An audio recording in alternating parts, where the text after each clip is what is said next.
please welcome to the stage, Kevin Dart, Chromosphere.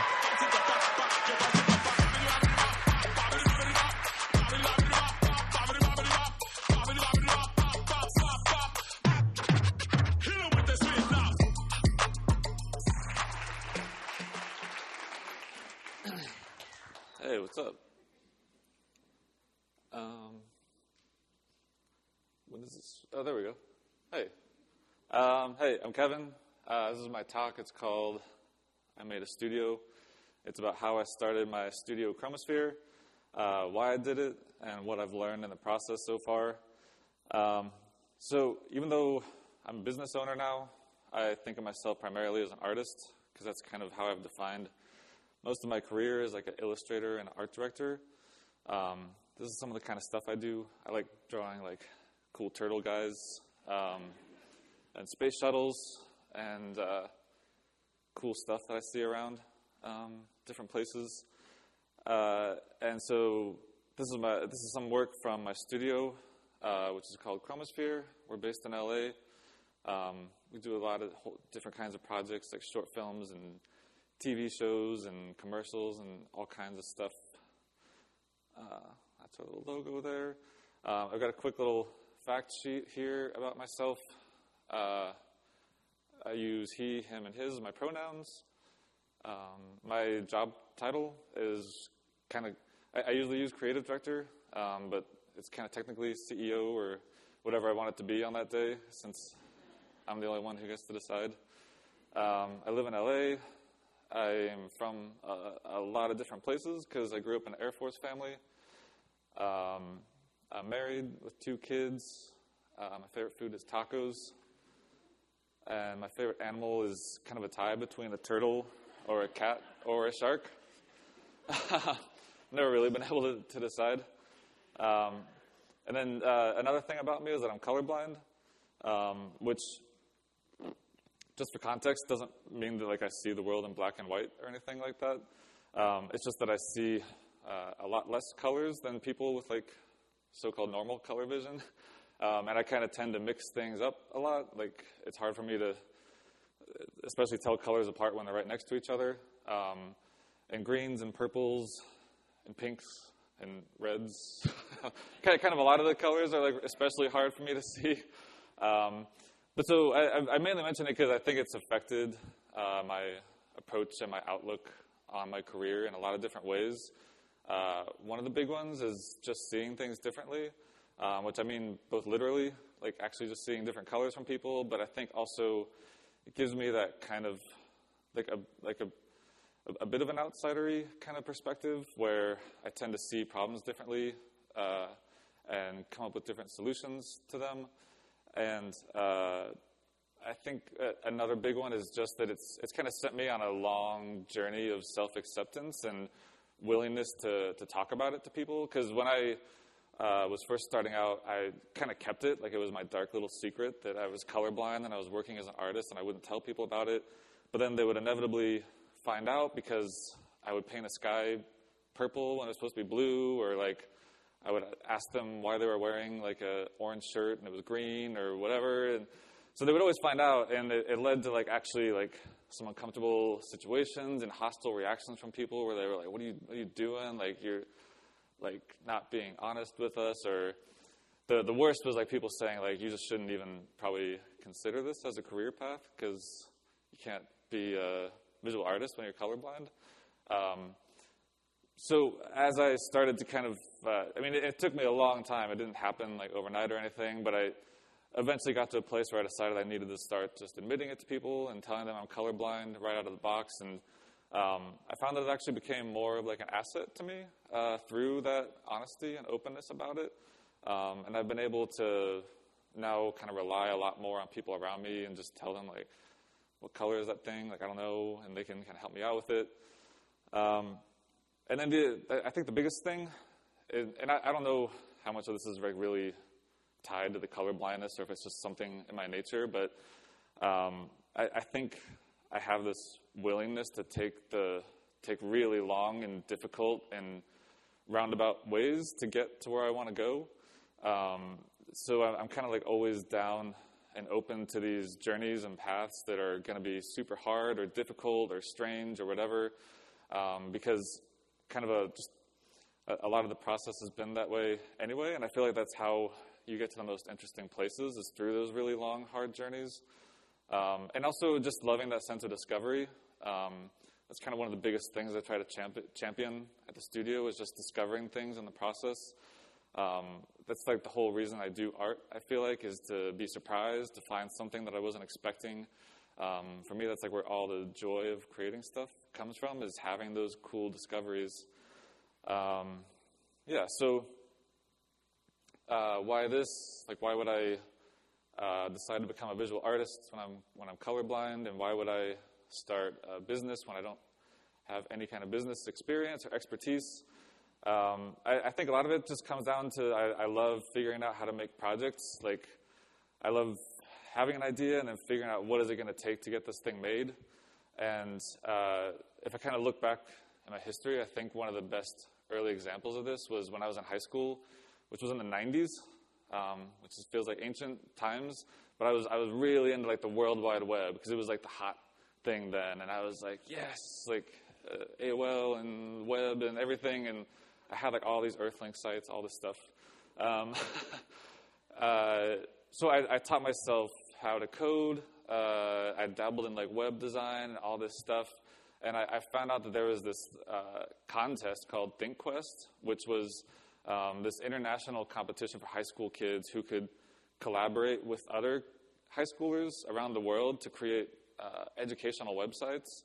And I was like, yes, like this is like my calling. So this is me and my team. That's me over there, high school age, and our coach and my teammates, James and Richard. And so James and Richard were from Australia and Singapore, and we worked online, like over ICQ, if anyone even remembers that, and built this website where it was all about the mail system, and I coded this like virtual mail service where you could sign in and send packages virtually and like sort them through the mail system and all this stuff. And it was just this wild concept, and I think was like very in line with like the kind of projects that I love to take on now.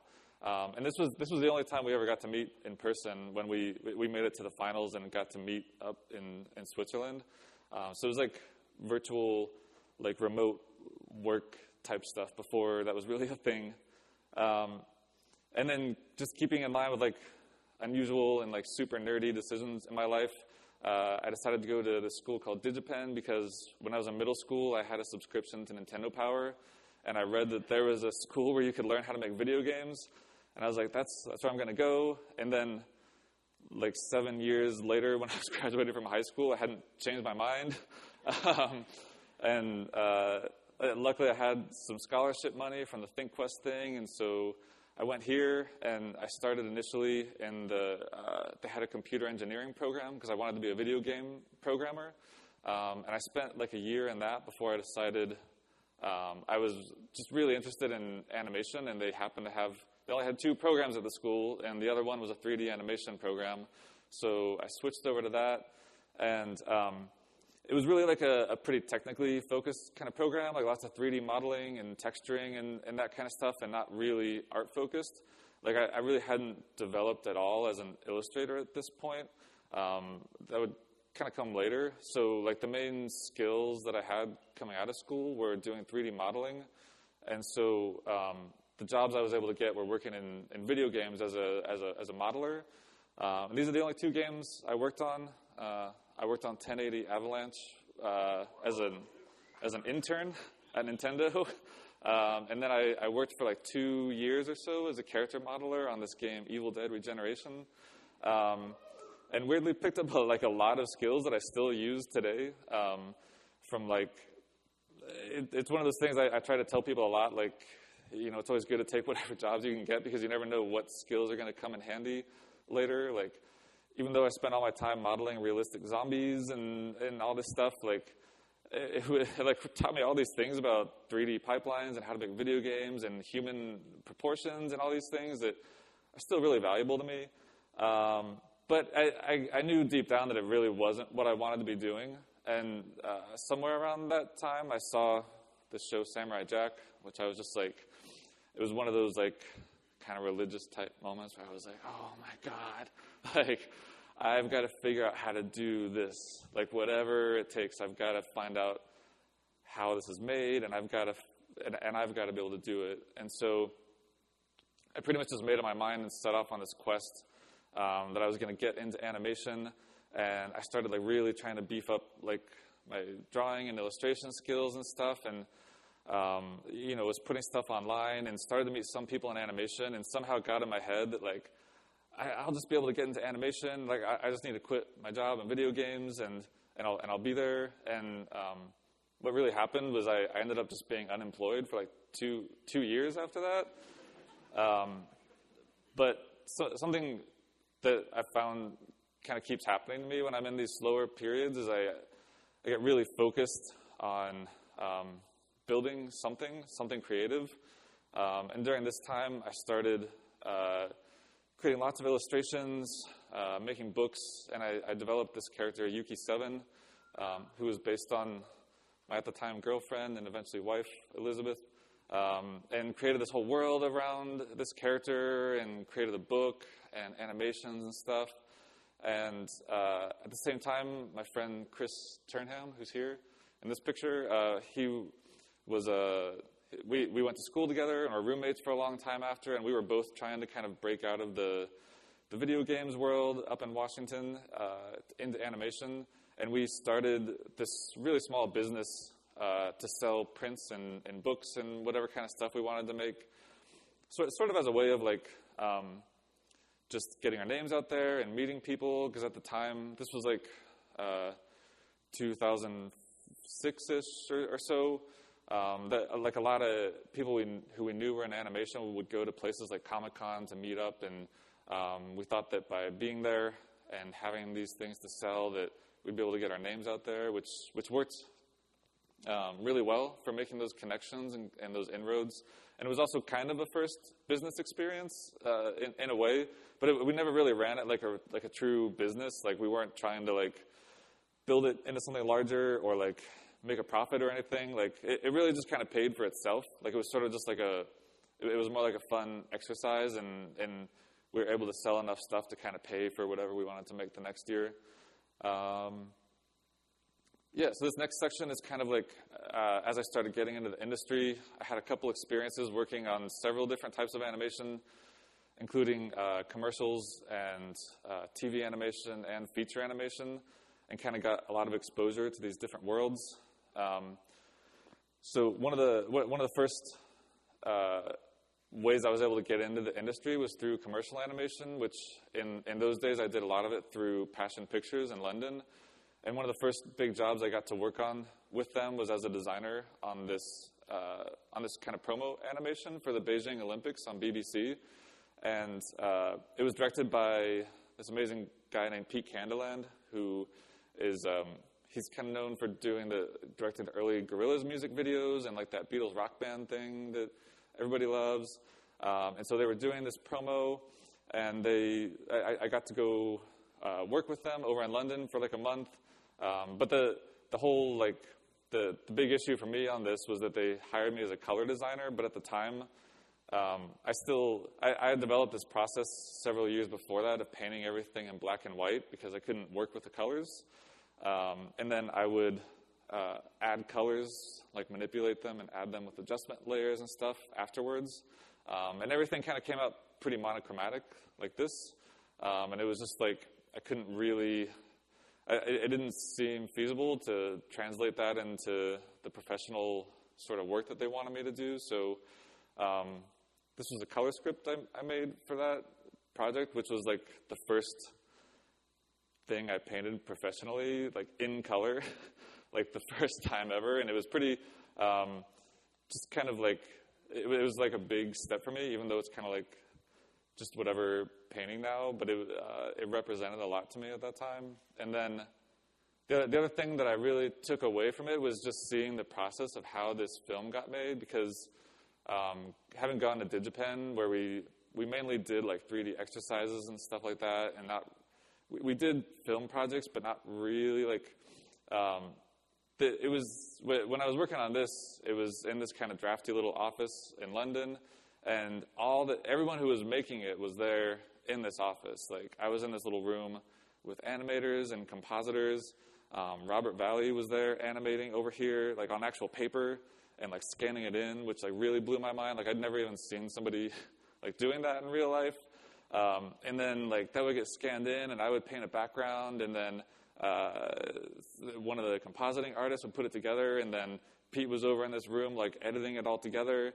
And I was like, it was just really mind-blowing to me to see how you could make something so cool with such a small team of people in this little space together. And looking back, I think that's really kind of like what I've modeled a lot of our processes at Chromosphere after, was this experience working with Pete at Passion.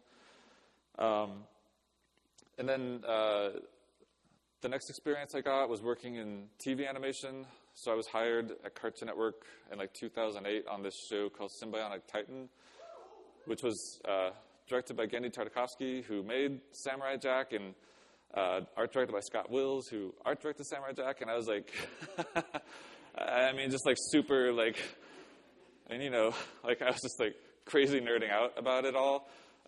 It felt kind of like the promised land, sort of, to be working with these guys who had basically inspired me to get into animation in the first place.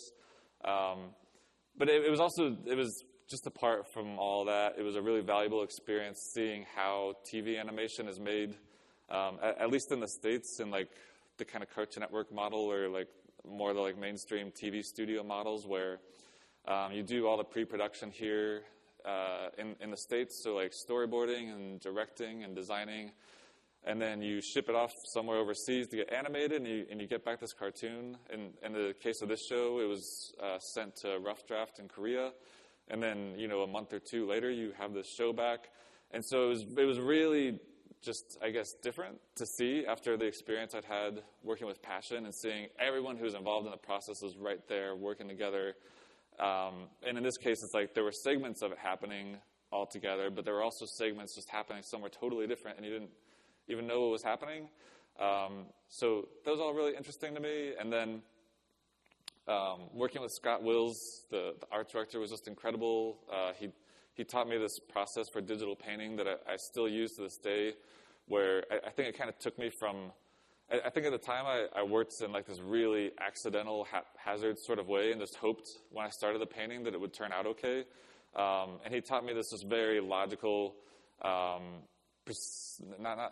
procedural, it was a great procedure for creating paintings, and just kind of building it up in this way where you would always end up with something, which was really essential for being able to work on a TV show and put out like somewhere between 5 to 10-ish paintings a week or whatever. And so I think I came out of that experience with just a lot more confidence and abilities in my painting, and I was getting more comfortable working with color. I started around this time working a lot more with photos. Like, I found that to be a really great way to sort of supplement my lack of color vision with by color picking from photos. So I would take photos as I was going around town or whatever, and I drop colors from that and create these paintings later and try to kind of build palettes out of that. So that's just kind of the personal growth I was having at the time. And then I worked really briefly, like I didn't like make this film or anything. I just worked for like 4 months on this film, Big Hero 6, as a visual development artist during this period that they call in feature animation like blue sky development, which means like probably nothing you do is ever going to be in the film. But it was kind of a blast. Like, you sort of just get to sit there and come up with ideas and make them look really great. And, they would kind of feed ideas to me, like rough ideas. They were cracking the story. And I would get to create like really fun paintings from it. But I think I don't have the patience to work in feature animation. Like, I could see the production line schedule of like 4 years or whatever, and was like, I don't think I can stick around for this. So at the same time, I was kind of like, it felt like there were 2 different careers starting for me. So several years before that, I met this guy, Stefan Coadel, who I'm gonna keep calling Steph because that's how it's just habit. But he's this incredible After Effects animator, compositor, director, wizard. I usually introduce him as the wizard. But he, I think early on, before I was even aware of After Effects as the capabilities it would have in animation, we were working together on some of those early projects that I was doing in the UK, and he would take a painting I had done and just bring it to life in After Effects. Like he would do a little camera and have it all parallaxing and looking 3D and animate these light effects and put some little people walking in the background, and it just it completely just blew my mind, because whenever I'm working on a painting of a place, I always kind of imagine it's a real world, but until I started working with Steph, I'd never actually seen that, seen it come to life. And I think I just kind of got addicted to it. I was I want to keep doing more of this. I want to create worlds and see them come to life. And so every opportunity possible, I was trying to work more with Steph to sort of develop this style. And we did a couple early films with the Yuki 7 character, more kind of trailer films.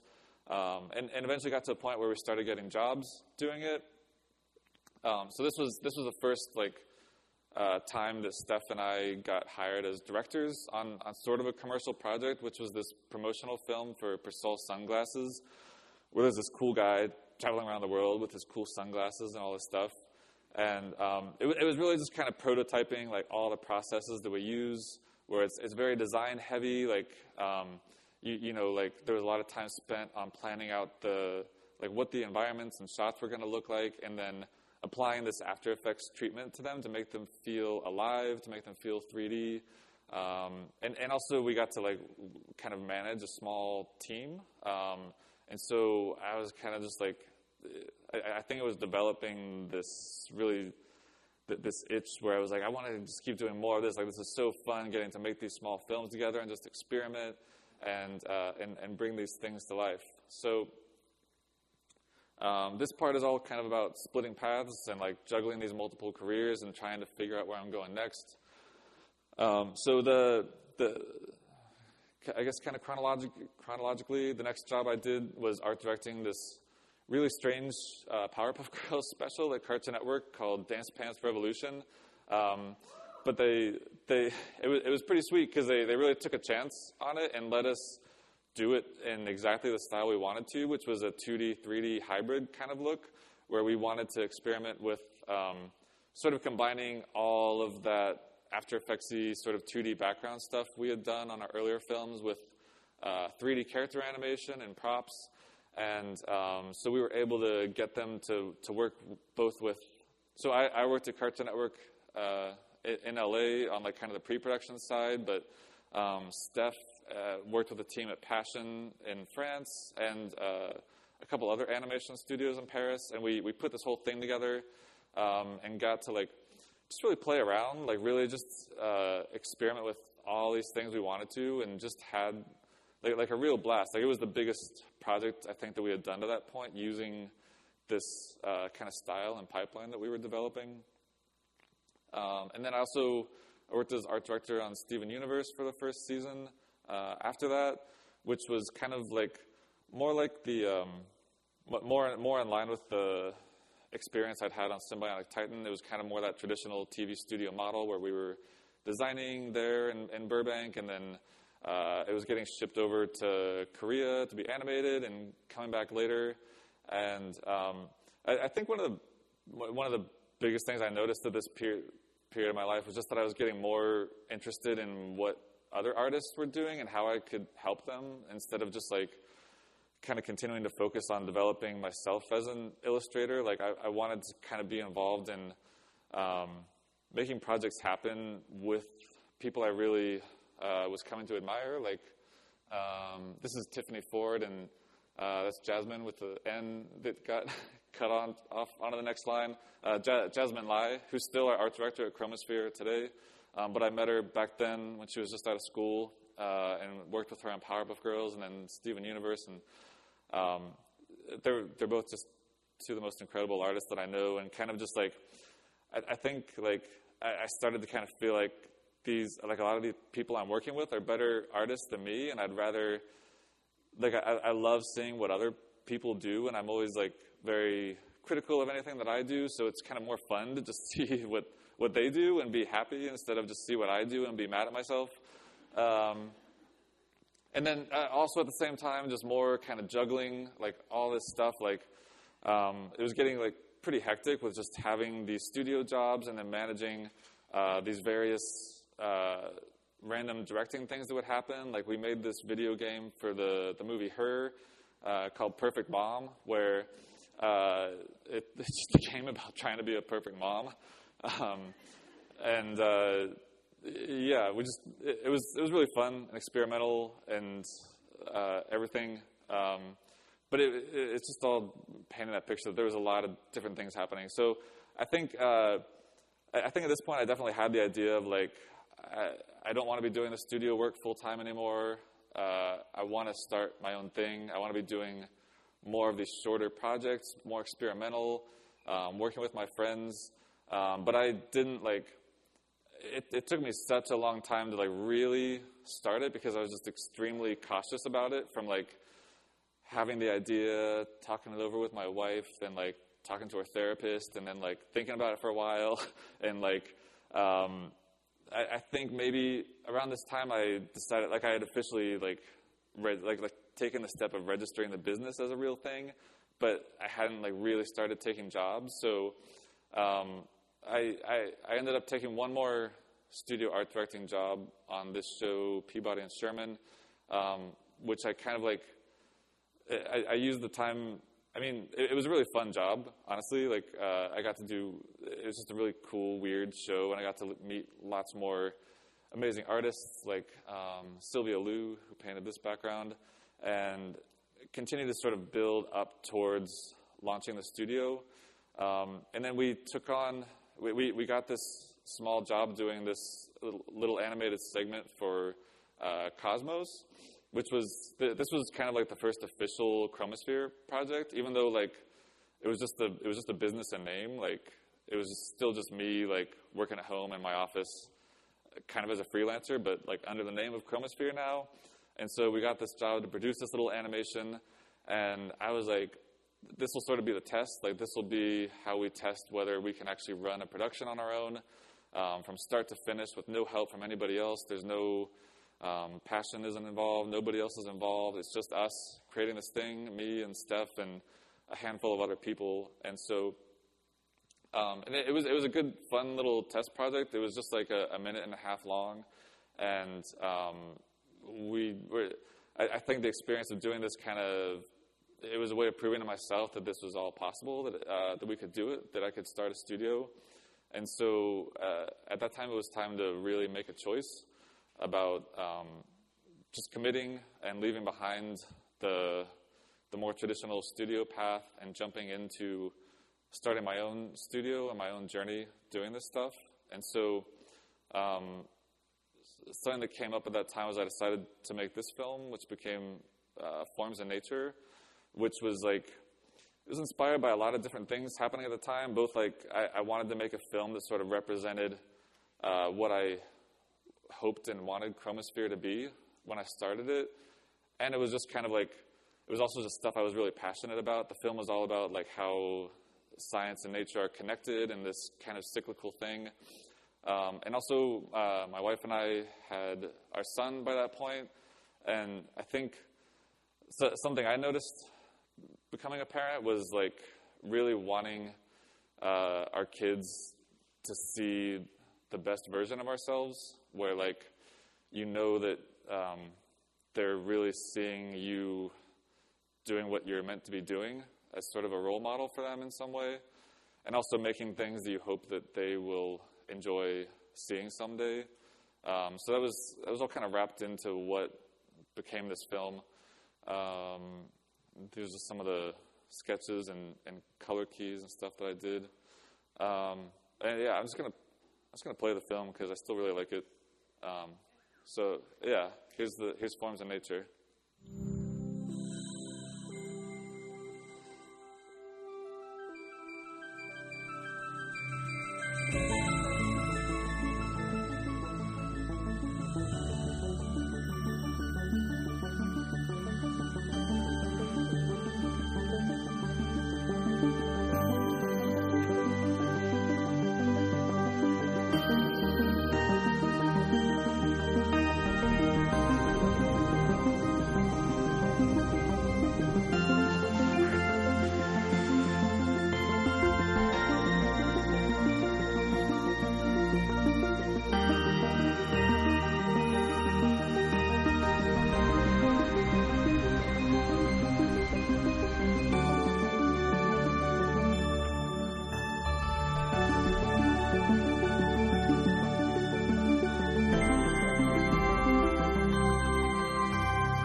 Thank you.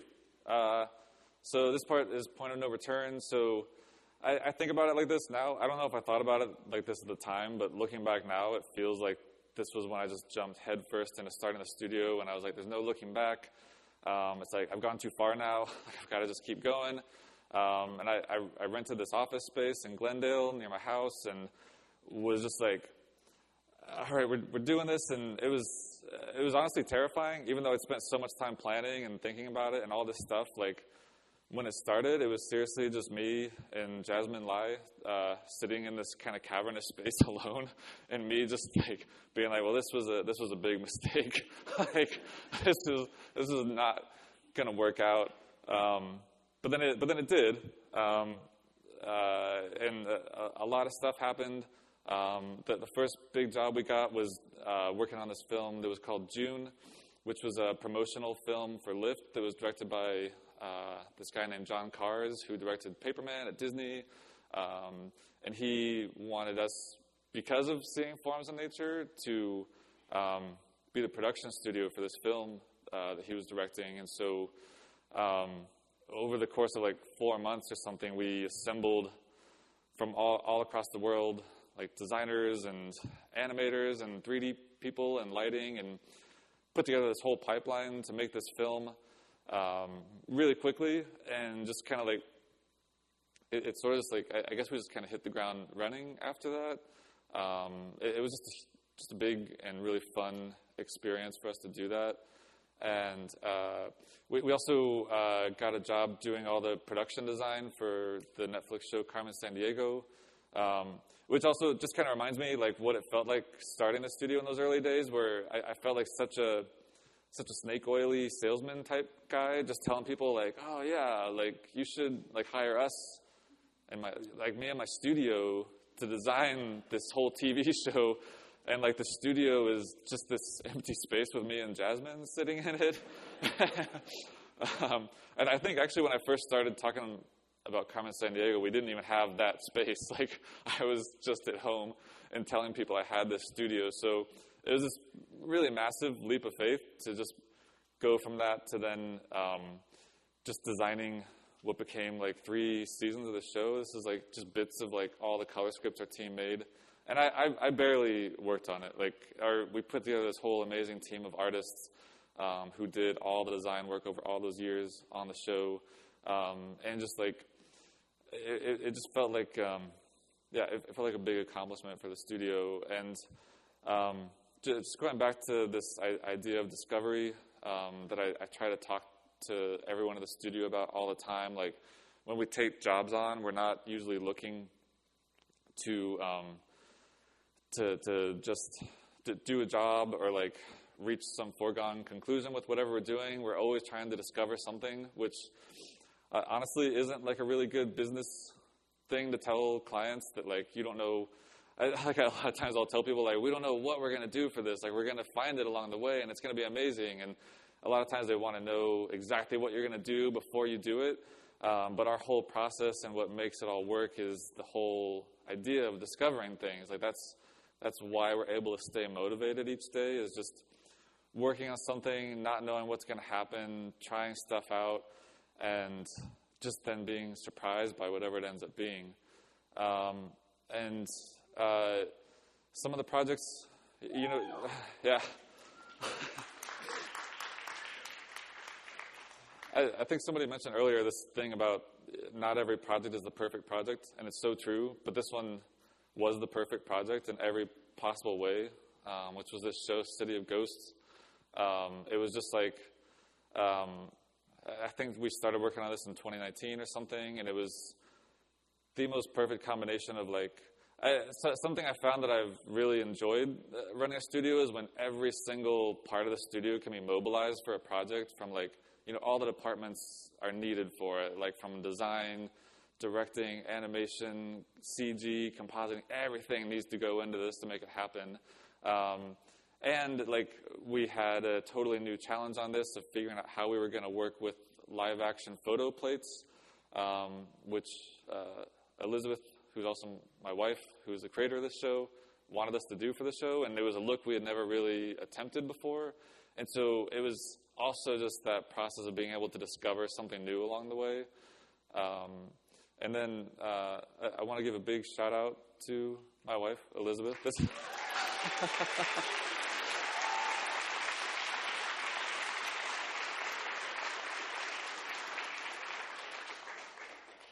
This is her with Emmy number, I don't know. It's too many accolades. But she's such a huge inspiration to me. Like, when you talk about like fearless people who are just so committed to a vision, she's been working on this idea of telling these types of stories for longer than I've known her. When I met her, she was already like an accomplished animator person and all that stuff. Way back in 2006 or something when we first met, she was already deep in her career and doing this stuff, and she's been this constant source of inspiration to me, and the constant commitment to fighting for what she believes are good stories to tell. And on top of it, you know, she's been constantly supportive of me and my wild ideas of stuff that I want to do, and brought us on to City of Ghosts to do all of that design work and stuff. And yeah, it's been a really good partnership, even though, I mean, it's been really, really hard. Like, I don't want to make any of this sound easy. Like, we've got 2 kids and a house, and we've both got jobs, and we've got a therapist to help us with a lot of stuff. But it's, I think it's like, with a lot of work, it's become like a really good partnership where there's a lot of give and take on both ends to make it work. So this last part is about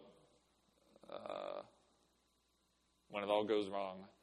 And so it sounds foreboding and depressing, but it's actually kind of one of the most hopeful periods we've been in a long time. So before I started the studio, I met up with a lot of other people who had studios, and one guy I met, he's this animator named Ken Duncan, who has a studio in Pasadena called Duncan Studios, and he told me something that I never forgot, which was that at some point when you're running the studio, things are going to get rough. And it like wasn't an understatement. He was like it's really going to get rough. And so when the pandemic hit, I didn't really know what it was going to mean for us. These are some shots of the empty studio I took around 2020 with our sad screensavers still going and all this stuff. And it was basically like overnight. I think I said goodbye to one of our artists one night when I was leaving in March. And I was like, I hope we'll be back here again sometime. And that person never came back to our studio. And it was really hard to know what the effects of all this were going to be. But honestly, it was pretty, I don't want to be dramatic, but essentially cataclysmic. It upended everything. City of Ghosts was the last TV show that we worked on, which came out in 2021. And that was a huge part of what our business depended on from the time I started. It was this TV work. And TV work shut down. You know, everyone in the industry got scared. Things just started changing. And it was basically like the studio owner equivalent of what happened to me when I left video games, where it was just suddenly this open void of like, what are we going to do? But just like back then, we just started, now with a team behind me, we just started pouring all of our energy into stuff that made us happy. And one of those things was Yuki 7 yet again.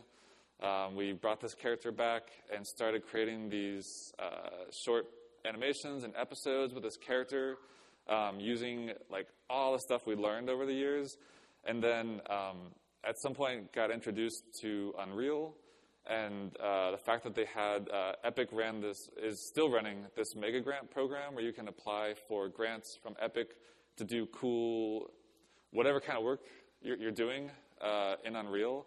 And we've been really fortunate to get some funding from those grants to further this process and just keep exploring and discovering new stuff in Unreal.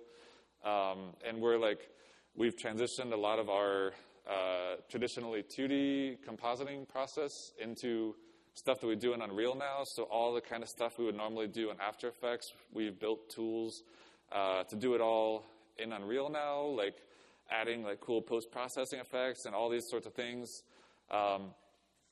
And then we got to do another film with Elizabeth again. She directed this film, Mall Stories, that we made, again, in Unreal.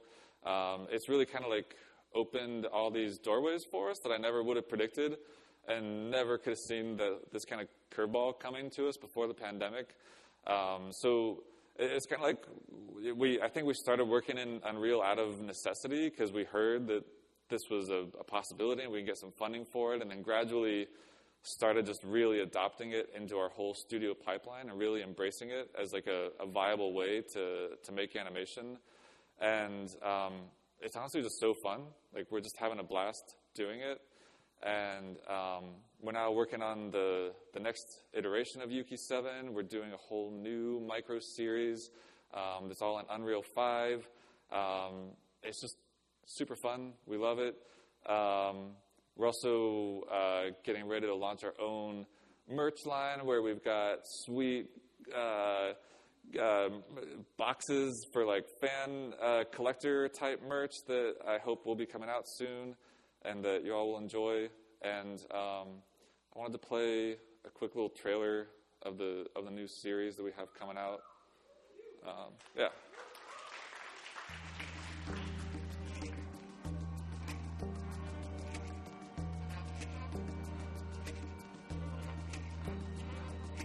Wait, how do you know me? We've met before.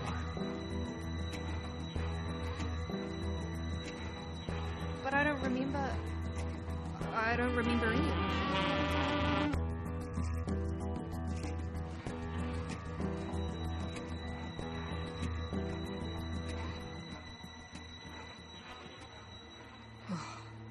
It feels like I'm not alone.